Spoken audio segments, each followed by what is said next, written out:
Weber and Drew in 33 Cube, and you're like, how have they done for you on investments? And you're like, absolutely awesome. That's true. I am very animated. Maybe not in the way you're thinking, but I am animated when I talk about it. That's funny.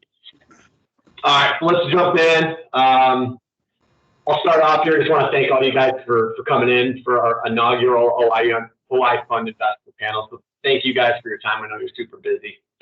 For the crowd here, I'm just going to go through a real quick overview of what to expect today. It's going to be an hour-long segment. The first 30 minutes will be introductions from each guy, and then Eric will go through and ask individual folks on the panel questions that he's written down. The following 30 minutes will be questions from the group. So virtually raise your hand. It's the button in the upper right corner. Like a little hand raising the smiley face. Virtually raise your hand. Tristan will come in, she'll unmute you, and then you can pick the panelists, or if you want to throw it out to the entire panel, that's fine as well. And just ask your question, and then we'll go from there and keep doing that over and over. After at 1 o'clock, hard stop, and we'll be done. So without further ado, turn this over to Weber and start the introduction phase. Thanks, bud.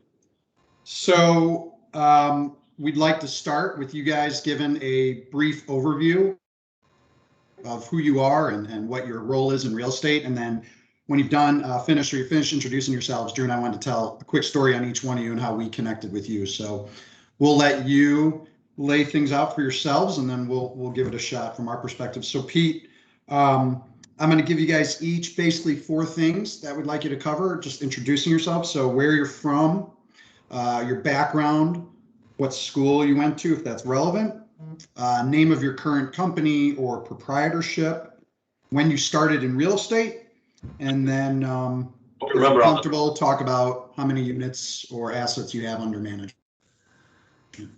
So Pete, you want to kick us off? Sure. I am from Chicago, north suburban Chicago. Lived here most of my life. I spent 11 years out in New York and Connecticut, and then found my way back here. Went to school at University of Notre Dame and business school at University of Chicago. I don't know if either of those are relevant, but just checking the box there on information. My current company is called QMR Partners, and it's recently recapitalized, reformed entity with a couple of large investors and myself. Eric and Drew have known us we grew up together, for lack of a better phrase, but my business is essentially the same. I just have 2 larger partners instead of a bunch of smaller partners, so it's a little bit easier to manage from that standpoint. When I started in 2013, moved back to Chicago area, and for reasons that maybe I'll explain later, got involved in real estate, and sort of we'll see how it goes, and then pivot from there when it doesn't work, but it actually worked pretty well, so kept doing it. And currently own about 600 units, about 115 million of asset value, and almost exclusively multifamily with a few retail and office units sprinkled in. Cool. Thank you. Ryan, you want to go? Yeah, absolutely. My name is Ryan Kissinger. I am from Mokina, Illinois. I went to school. I believe I got economics degree from Illinois. I was an Evans Scholar there. What a great time. Highly recommended. And then after that, I became a trader for about a decade, 12 years. All sorts of trading jobs. I've traded in pits. I've clicked buttons on screens. I've written complex algorithms. I've tried to get information from New York to Chicago. That was my life for a long time, for about 12 years. And then during that process, I bought rental real estate throughout. So I would say I started with my first 300 square foot studio condo that I lived in for 7 or 8 years in Lincoln Park in October 3rd, 2005 was the closing date. And then I own Kissinger LLC. I stopped working 5 years ago, let's say. I got 30 units that as of January 1st, I value at $4.87 million. And yeah, that's about where I'm at. I would say that I'm probably not as aggressive with debt. I probably only have 7 to 10% debt, so that may make me different than some of the other panelists. And have I exhausted my time? Well done. All right, Mike, on to you. All right. My name is Mike Shanuda. I grew up in the suburbs of Chicago. I went down to U of I, similar to a lot of these guys. I took a class there, one class in real estate that I liked. The teacher there owned like 3,000 units on campus, and he basically told us, like, if you want to do this, go out, buy a 2 or 3 flat, and if you like it and you can handle it, like, go buy more. So that's what I did when I graduated in 07. I didn't actually buy anything until 09, which worked out very well in my favor. And now I run a company called Honore Properties. We have about 250 apartment units and a couple self-storage facilities, a little bit of retail here and there, but the retail is mostly just planned to be redeveloped into apartments later. And yeah, that's where we're at. Cool, thanks. And I guess we probably should have laid this out. As I'm sure most of you know, all 3 of the gentlemen on the panel are clients and friends and have been for quite some time.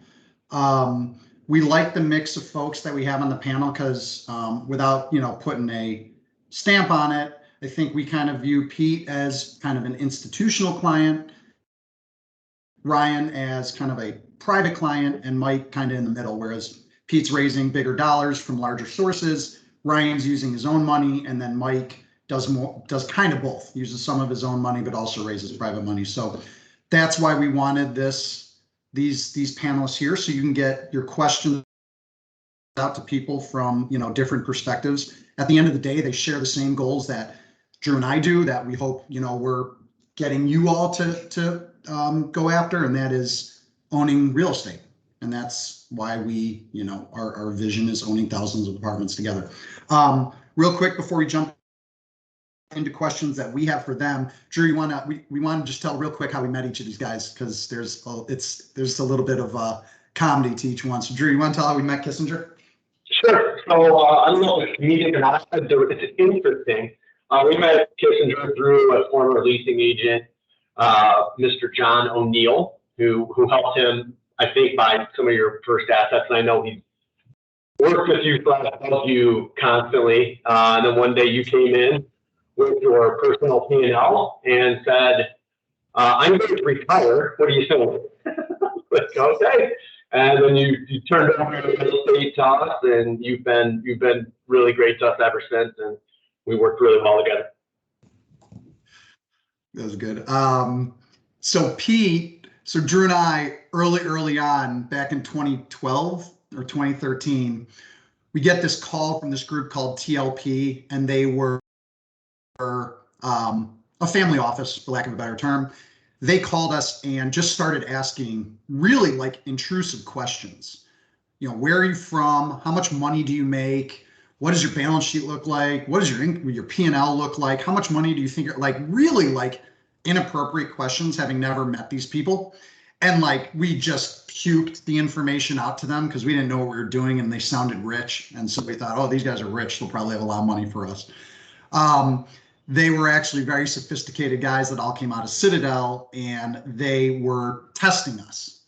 And after we passed their preliminary tests, they made a recommendation to Brad Corey, who is Peter's brother, and said, these guys are kind of full of piss and vinegar. They're newer to the game. They'll probably, go crazy trying to deliver service and finding new deals. You might want to give them a look.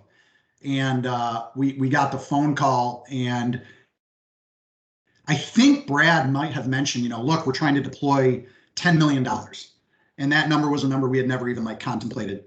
And I remember him going, hey, do you guys think you can do that? I'm like, yeah, of course. Hung up, walked into Drew's office. I go, dude, we have to find like $10 million in real estate. Like, do you think we can do it? He's like, what'd you say? I'm like, yeah. I said, yes. He's like, oh shit. All right, now we got to go. And off we went. Now lucky it was 2012, but right then and there we got introduced to Pete, and it's been great ever since. And then Mike worked for quite some time at a competitor named Mo2 Properties, and we just kind of hit it off. We became buddies, and we'd share kind of the trials and tribulations of working in, what can be a painful market at times. And what Mike didn't tell you guys is while he was working at Mo2, which is a very similar company to 33, he continued to acquire his own real estate.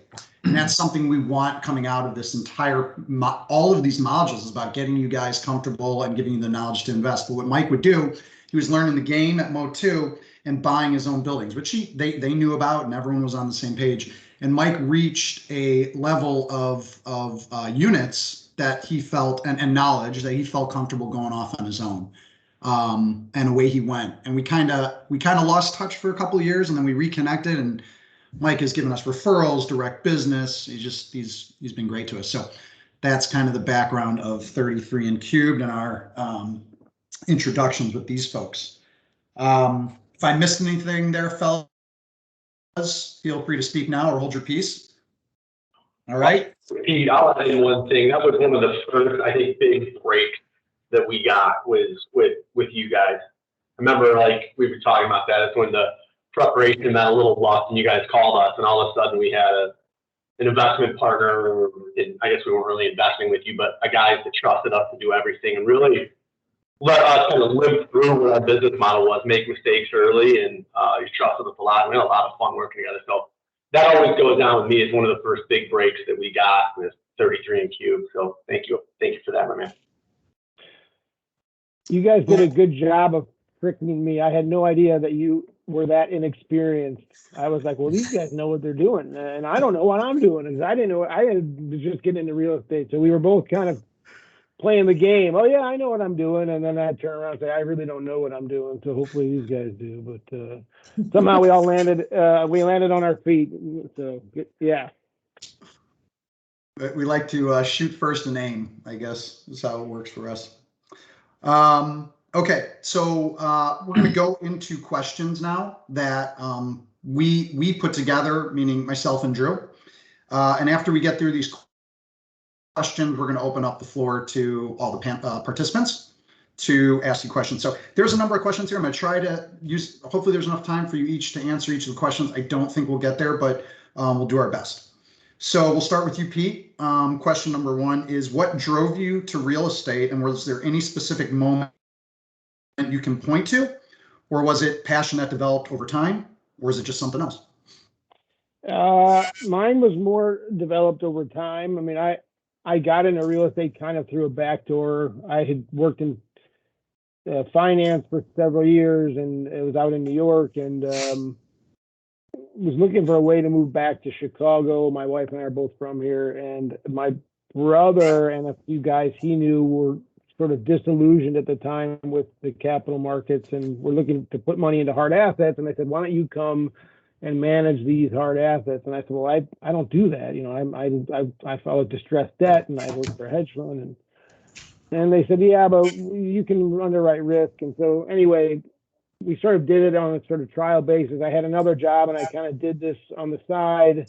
And then the side started becoming more interesting, and I realized it was actually, it's not easy per se, but it's, you can make a lot of money, and it's slightly less intellectually demanding than like hedge fund work. And so I thought, well, why would I ever do the hedge fund when I can do real estate? It's more fun, there's better people, and you know, you can still make good money. And so I kind of gravitated toward that, and you know, eventually that, and stopped working in the finance sector completely, and just became a real estate guy. So it was kind of, again, by accident or by, you know, happenstance. And I really wasn't sure how long it would last. And it's lasted, you know, 8 years so far, and hopefully, you know, 8, 10, however many more, and definitely developed over time. And I think for me, there are so many positive things about real estate relative to my other industry. It was kind of easy to follow this path. So yeah, over time. Cool. Ryan? You're muted, bud. I was looking to learn how to use computers. I was looking to answer the question very naively and selfishly when I was younger. How do you have a lot of money and do no work whatsoever? And it's a super difficult question, and I have not found it. But also, like, I thought it was worthy to at least try. Like, I was 23 or whatever.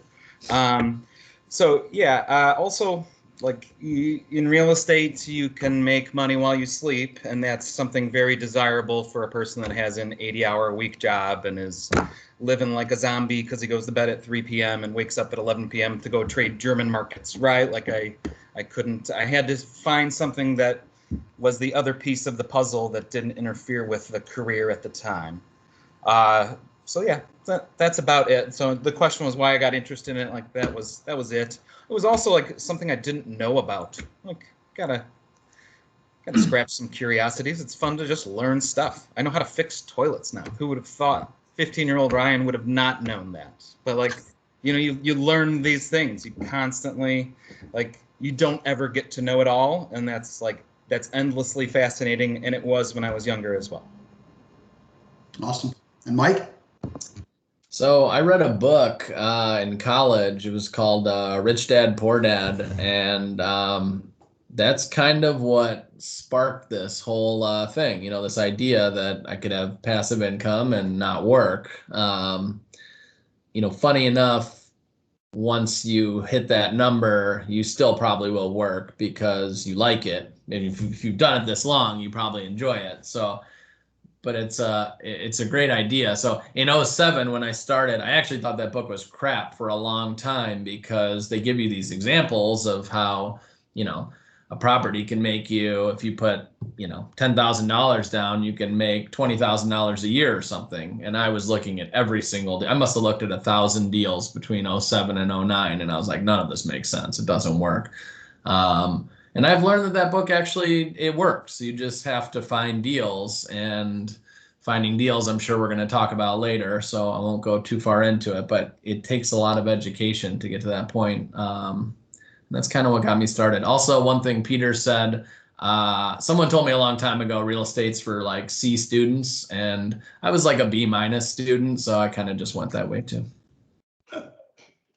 Love it. If you haven't read that book, highly encourage you to read the book. It's beyond simple principles of getting into real estate. It's very entertaining. Yeah, I'll add into that. That book, speaking with Misha Nuda, that book is why I'm here and why probably 33 is here. That book changed my life. So I would agree. Absolutely read that book, team. Mike, we'll go back to you. What's the best part of your job and what is the hardest part? The best part of my job is when we finish a project and you can go see it and it turned out well. I think a lot of people in your office walk through 19 South Wabash. The worst part of my job is probably the 3 years leading up to finishing that project because it was miserable. But it was really, really cool to see the final product. So that's the good part. You know, the tough part is all the, I'm sure you guys all do this, but like, there's just a million problems in real estate. That's all you do every day is just kind of deal with problems. And when you get a lot of those in a row, it can bring you down. You just got to keep going. Great point. And thank you for the subtle call out for 19 South Wabash. It was like a backhanded compliment. I liked it. Kissinger? I like to frame the best part about it is you get to be accountable. You get to, somebody has to make a decision. Cool. Like, maybe I might be right 55% of the time, but we need somebody to make a decision. Like, you get to be accountable and set things in a certain direction.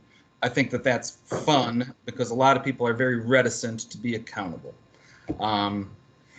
The worst part is, yeah, it's like the accumulation of problems, right? Like, oh, the best part is also when some of your tenants have like the first son or daughter graduate high school. That's super cool. Really enjoy that. There's usually barbecue involved. The worst part is, yeah, like everybody comes to you and wants you to solve their problem with no, sometimes not a lot of consideration for what mood you may be in. And that gets to be a burden at times. Pete, thank you. I was going to say something similar to what Mike said, just taking a project from the very beginning to the end and seeing it work. It's a great feeling. But since he's kind of already touched on that, I'll talk a little bit, since you pegged me as the institutional guy, which is sort of a stretch. But I like about real estate is that the way it's structured with a lot of these outside money is, if you do well, you make money. If you do well by your client, if the property is successful, you make money. So it's the ultimate pay to play.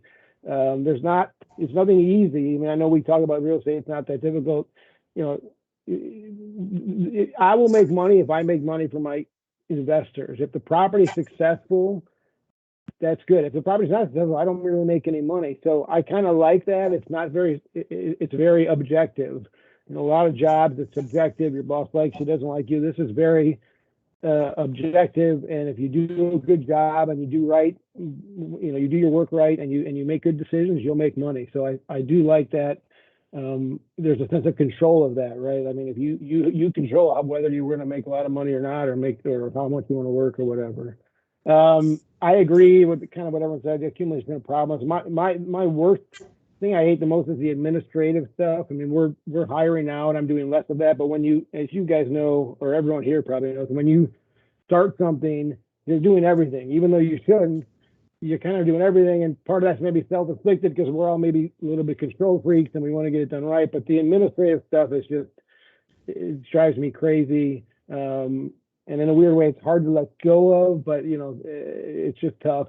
The hardest part, though, to me, is managing relationships, personnel, because we're all still relatively small guys.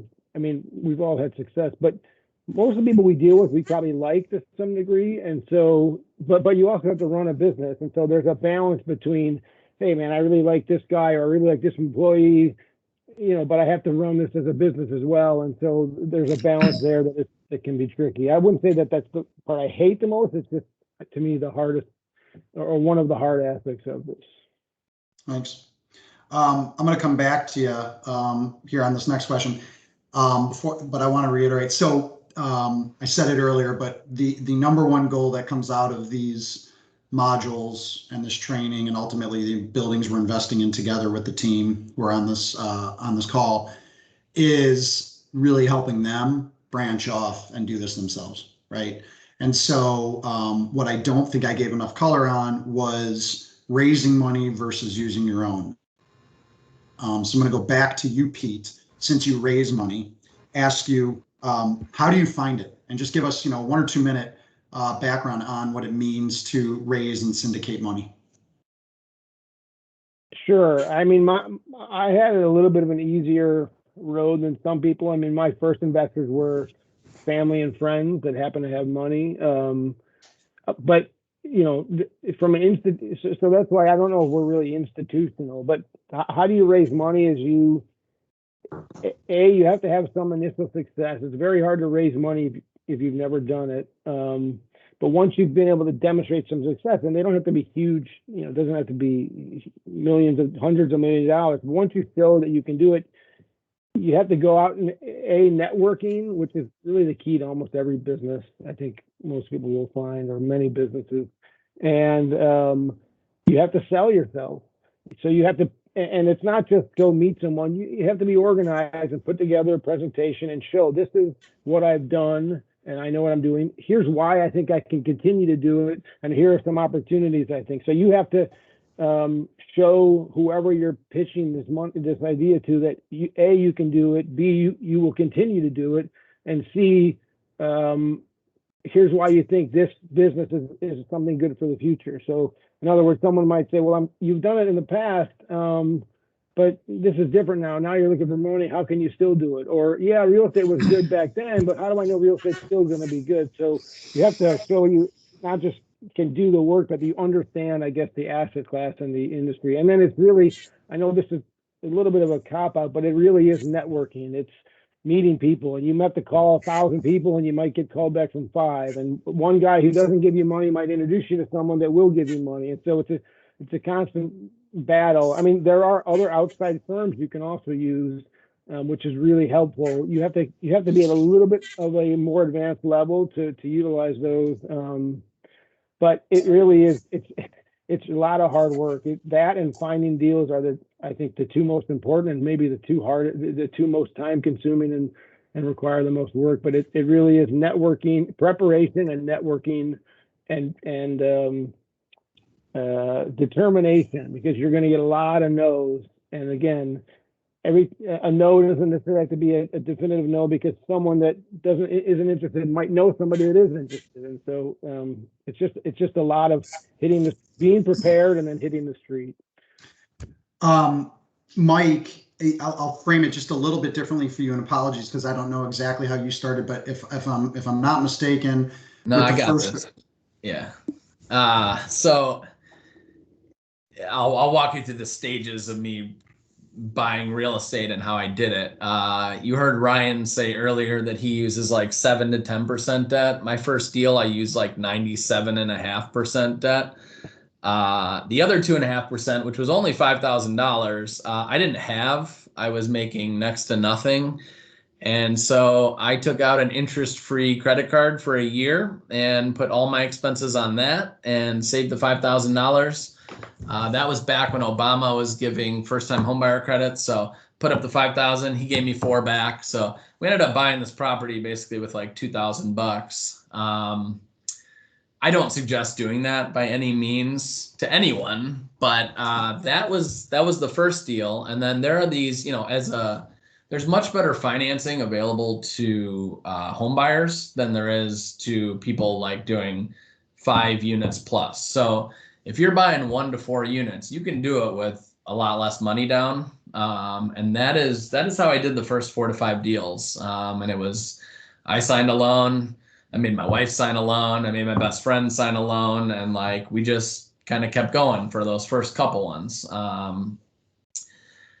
Then I started getting to the point where you can't do that anymore. And the deals were a little bit bigger. And so I was raising money from, call it friends and family. But back in 2011, 2012, I mean, first of all, everyone thought I was an idiot for buying real estate. And second, I didn't know people that had, $1 million or $200,000. So I was scrapping money from people like 10 grand at a time, 20 grand at a time.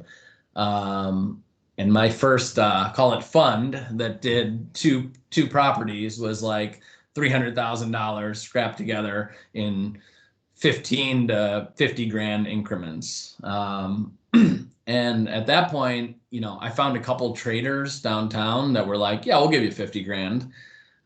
They gave it to me the day before closing, even though I asked for it like 45 days before that. They're still notoriously very hard to get a hold of, but those guys who have been with me 10 years now, they'll now write me $1 million check and not even think about it. So at the end of the day, now we have like 100 investors probably. And to me, what raising money comes down to is just like, just people trusting you. Because I could put a pro forma in front of any investor, and I've even had people ask me, they're like, how often does it turn out like exactly like this? And I was like, well, what do you mean exactly like this? Like, you're never going to hit the exact rents. You're never going to hit your exact construction number. It's an idea of what the deal will look like. At the end of the day, we try to put in rents that are lower than what we think we're going to hit. We try to put in construction that's higher. That always goes over. But hopefully, at the end of the day, we've almost, I've probably done 60, 70 deals at this point. I think I've only missed it once. Overall, we've missed in categories, but people just want to see that they can trust you and you'll pivot, because frankly, real estate and deals, things change all the time. And you have to pivot sometimes to make it work. And that's what we do. A lot of times we'll spend more money on construction in order to get a higher rent too. So we have to judge those things as you're going. But yeah, raising money, it's it's a lot of what Pete said, just networking. And then once you get a little bit of a track record, honestly, it gets easy because, at this point, I think I raised like 2.5 million for a deal 2 or 3 months ago. It took less than 24 hours. It was awesome. I hadn't raised money in like 2 years, but it was amazing just to see how much people trust you after a while. You did have that question. I didn't even need to ask it. I'm gonna let's Kiss, because we know you use your own money based on what you just described. Why don't we shift gears here, because we've heard the word deals by all the panelists now. So let's go to that. How do you find deals, and what does networking mean to you? Because those are generic terms, right? We want to know. We want to teach the folks here how they do that. So what do you do? How do you find deals? How do you network?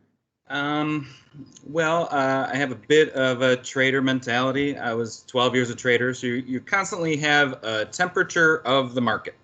Like, I could, on a weekly basis, probably tell you where rents are at in a dozen to 20 neighborhoods, right? So that's going to inform my model.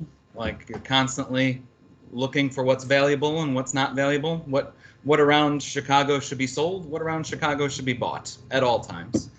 And then it's being willing to take deal flow from a lot of different areas. Like, a lot of different people have problems. A lot of brokers have problems. A lot of wholesalers have problems. A lot of counties have problems not getting people to pay their taxes. A lot of families just had a death. Like, you want to just solve someone's problem. To me, a deal is, somebody has a problem, might as well do it. I don't know that necessarily satisfies your question. To a certain extent, I can speak about how deals have changed through the years. Specifically at the beginning, I had to do deals where I wasn't going to do deal number 2 if deal number 1 failed. I was just going to be a failed real estate investor, and that was it. I took 1 loss, and that would have been enough. But so the deals can get more aggressive through time and through your ability to trust your network. I have a network of people that help me run my portfolio, whether it's 33 PMs or whether it's real estate agents bringing me possible transactions, whether it's accountants and lawyers, etc. Got it. Mike, let's go more into the networking side, because you and I talk a lot, and I know that's what you're out doing all the time. So what does networking mean to you, and how it relates to the folks listening to the call? Okay, so networking, I think that everybody does networking in a different way. Like, I did it at the beginning when I was, just getting into real estate, and I would go to these big real estate events, and you got to go shake hands with 50 people, and maybe you meet 1 or 2 people that made sense for that evening. Frankly, I hated those events. I do networking very different now, but it's also a product of meeting a lot of those people at the beginning. Like, I probably have coffee with 3, this has changed over the last year, obviously, but maybe pre-COVID and probably again soon, I'd have coffee with 3 to maybe 5 people a week. Get to sit down with someone who's been, at this point referred to me, or, I look them up and we have something in common, or I just want to get to know them. And that's how I prefer to network. I think everybody does it differently. You get into small groups that you get invited to certain things, but I'm not a huge fan of going to big events anymore. I do a couple of the big real estate ones a year where I know everyone's going to be there, but that's how I like to network. One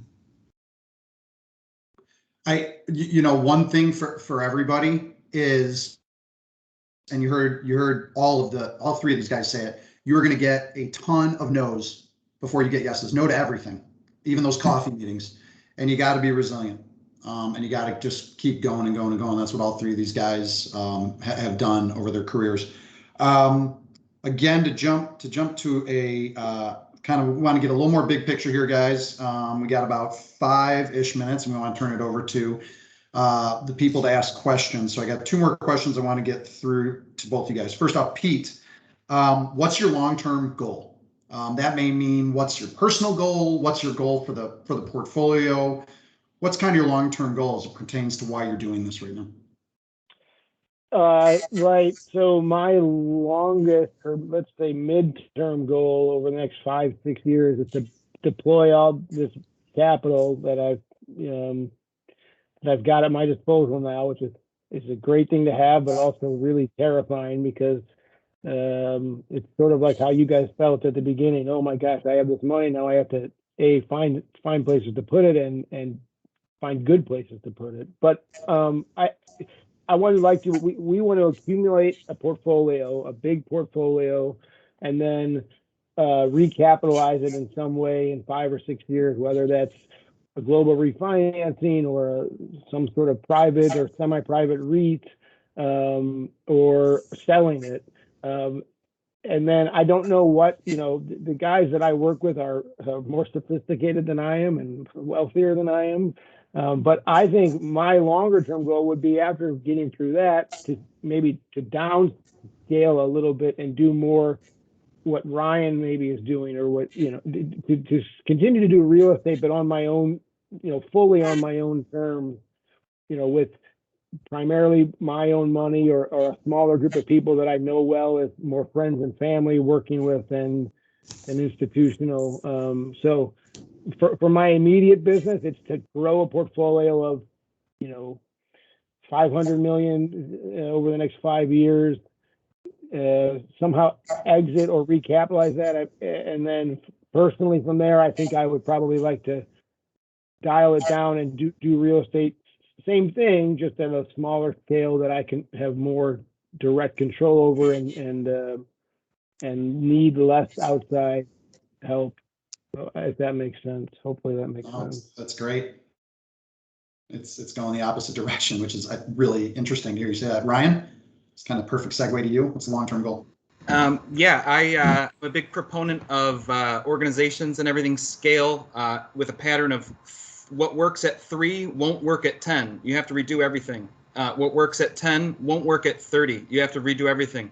What works at 30 won't work at 100. You have to do everything. I mean, whether it's like how you do your taxes, how the property managers do it, like it should literally be everything. So I'm sitting here at 30 and I'm looking at 100, and it's very exciting to me that somehow I'm going to get there, and I'm going to get to redo everything. Sorry, I'm going to do words again. I'm going to get to redo everything on the way there. I think that's the long-term goal. Maybe it happens in 2 years and I need another one, but I don't think that's actually going to happen. So, we'll put it as a long-term goal for the moment. Very important thing he just said, which you all need to take away from this, is a goal. If you want to get into this and you want to do that, you just heard him. He wants to go from 30 to 100. That's a tangible goal. Tangible goals are critical. Otherwise, you won't be moving towards anything. Mike, you? Well, you just said something that I'm going to contradict, but okay. I don't have one right now, a goal. My initial goal, though, was to make enough money from real estate that I don't have to work anymore. And I hit that a while ago. So now I'm just doing this for fun, and I've kind of stayed small. I have not gone. Frankly, I've been approached by some bigger institutions to kind of be that operating partner, but we've kept it small, and it's been by design because I don't want a boss in general, my investors now are, they're not super wealthy. A lot of them are friends and family now. I do have a few outside friends and family because I don't have that many rich friends, but honestly, the thing I get the most these days, like the most, I guess, enjoyment from, is that my portfolio has, my friends and family in it, and they are like, my best friend wanted to retire at like 55. Like, honestly, I think I'm going to get him there by like 42. That's awesome to me. I'm sending my parents and my in-laws at this point, like, a good chunk of money every month that's going to help their retirement. So that's kind of how I'm managing this thing going forward. To be fair, my parents didn't invest until my in-laws did many years later. They put no bets on me, but they did finally invest. I did not know that. Oh, sounds like you got a good relationship there. All right. Well, we'll go back to you. This is the last question we want for you guys. If we could get it pretty quick here. If you had one tip you could give aspiring real estate investors, what would it be, Mike? Just ask. Like I still, well, again, this is like pre-COVID, but like I used to also have like coffee with like 1 or 2 people a week who just wanted to get into real estate. I'm like if you want to buy a 3-flat guy, people just call me. So I'll still do it. Like anyone wants to sit down, I'll give them the whole playbook on exactly how to get started. I don't mind. I like doing it. So that offer's available to everyone here as well. Thank you. Ryan, what's your one tip? I really come back to the phrase, how you do anything is how you do everything.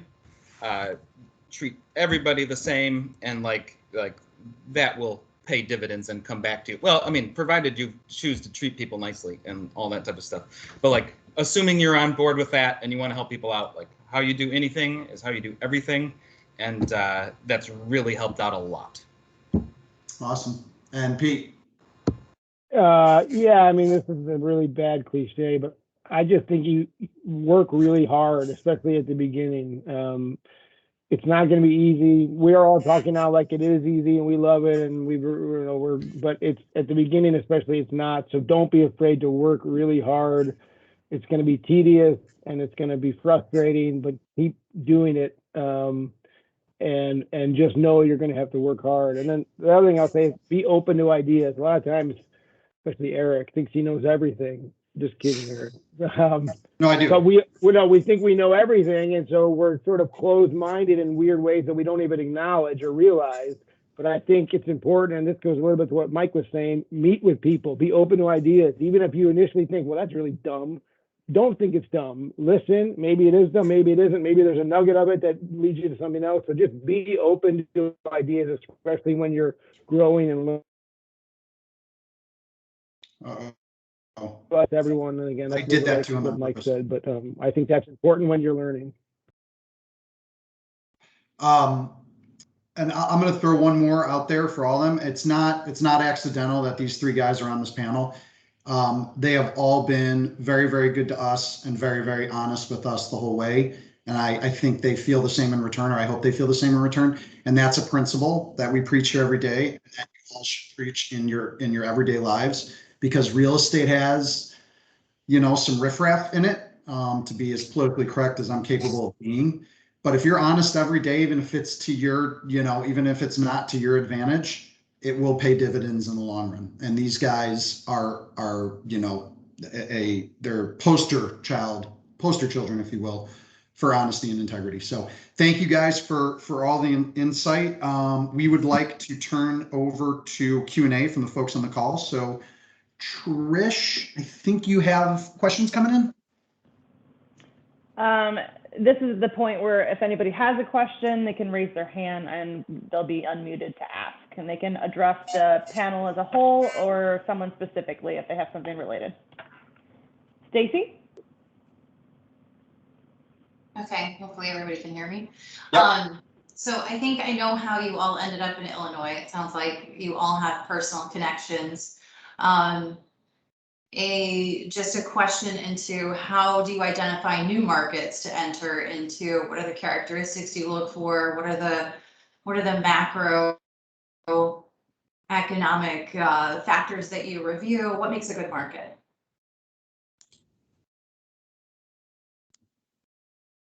You're probably good to answer this one since you ventured out of state in multiple locations. Was that for me?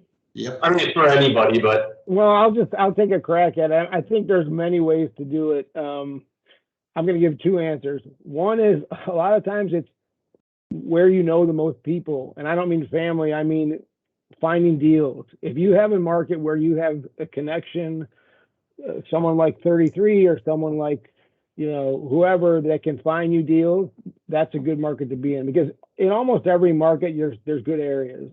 And finding deals is, to me, first, second, and third most important aspects of real estate. So if you have a market where you have some connection, whatever that connection may be, that can help you find deals, start there. Now, maybe that market is so bad it doesn't matter, but I think you can almost always find areas of markets. And then sort of my more kind of corporate answer is, well, we've actually developed this spreadsheet that goes through all these macro analysis, population growth, population density, rent growth, rent cost versus mortgage costs, and GDP growth and things like that. And then it's hard work, or you have someone, that knows how to manipulate Excel, rank them and score each metric. And then you can kind of determine, what markets pop up. Now, then you have to have a qualitative assessment of it. But you'd be surprised at what markets pop up when you do something like that. There are markets that you would never have thought of.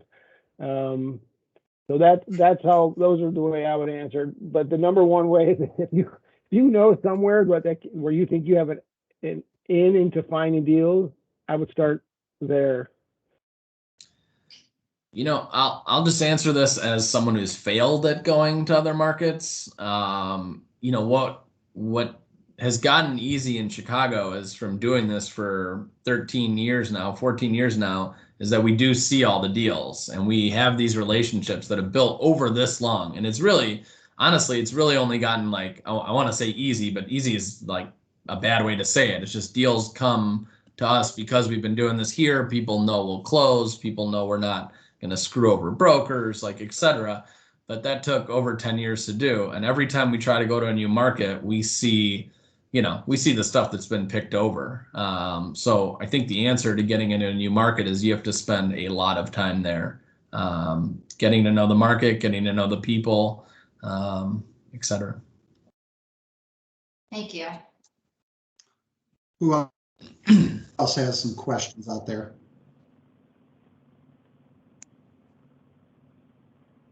I'm going to start calling on people. Mary? Spot. Trust you. There we go. Mayor? Hi, guys.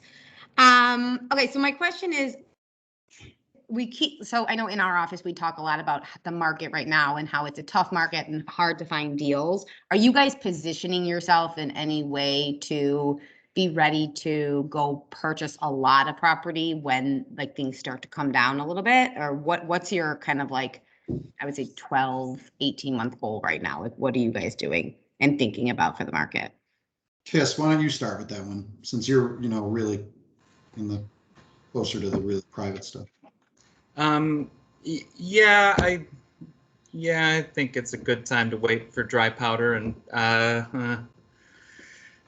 I'm of the opinion that we're going to have a large transfer of wealth from boomers as they gently leave us on this earth. Can you explain what you mean by that? I think the population, a lot of the wealth concentration is in the elder segment of society. I do think, like, we will see that kind of cycle downwards, and there probably should be more opportunities, particularly in smaller segments, like buying 2 flats that, like, somebody's owned it for 60 years. It's been in the family, that type of stuff. Now, very sophisticated investors that own 150-unit apartment complexes, like, they've set up a way to pass it down. Those aren't going to come across cheaply, like, just because population demographics change. But I think that there are plenty of, like, entry points to be had in the next 5 years, that type of stuff. I kind of found what I thought was a window, somewhere between November of last year and I think April of this year. Everyone was down on everything. People were down on Chicago. People were worried about COVID. People were worried about riots. Like, in those 6 months, we put almost 200 units under contract that were closing. Some's closed, some still closing, but keep in mind my portfolio was only 250. So, I hadn't bought anything for 2 years before that. And we kind of hit this run and window, and now we're kind of executing on it. So to me, you don't know when it's going to come, and you just got to be ready. Pete, you kind of have that macro approach. Yeah. If I may paraphrase from Mary, try and find out when are the opportunities going to come? Do we see the market falling out on us? I think they're both right in a lot of ways. I think it's really hard to find deals, and it would be a good time to have some dry powder because what Ryan said is almost impossible to not be true to some degree. There's just, if you just look at the demographics of the population, it is hard to find deals. But some of us don't have the luxury to sit and wait, so we have to find deals. And I think there are deals to be found. The way to do it is, again, a lot of networking and finding those guys that that are off market, old real estate people that live in the market. It's a little harder now that I'm looking for 75 unit buildings instead of 5-unit buildings. But even those 75 unit buildings, there are enough owners in markets that don't want to go to CBRE and don't trust the world and want to sell it to somebody. And even though they know it's a hot time to sell, they're still not as sophisticated as guys, and there's still some value to be had. So it's kind of a cop-out answer. I think it's hard to find deals, but I think there are still deals to be found. You just have to look a little harder. I don't really know how to answer the dry powder question because I don't have that luxury. I have to put money to work, and so I'm just looking. But I think Mike's right that there are deals to be done, and I think Ryan's right that there will be better deals down the road. So it's a bit of a tweener. But I think the key is you can find deals, they're just harder to come by.